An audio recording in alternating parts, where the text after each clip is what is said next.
கடைசியில் அப்படியே ஆனதாக அவர் மனைவி என்னிடம் கூறினார். மனிதனின் மிகப்பெரிய எதிரி எது அப்படின்றதையும், நீங்கள் எது குறித்து பயப்படுகிறீர்களோ அதையே செய்யுங்கள். ஒருவன் தன்னுடைய பயங்களிலிருந்து எப்படி மீண்டு வெளியே வந்தான்? தோல்வியின் பயம் எப்படிப்பட்டதாக இருக்கும்?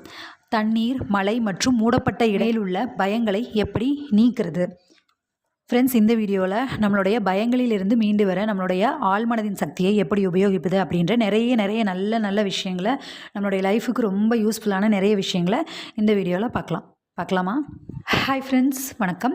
இன்றைக்கி நம்ம ஹாப்பி லைஃப் சேனலில் என்ன பார்க்க போகிறோம் அப்படின்னா, ஆழ்மனதின் அற்புத சக்தி புத்தகத்திலிருந்து 19வது அத்தியாயம், பயங்களை நீக்க ஆழ்மனதை எப்படி பயன்படுத்துவது. என் மாணவர்களுள் ஒருவன் விருந்து ஒன்றில் தன்னை பேச்சாளராக அழைத்திருந்ததாக கூறினான்.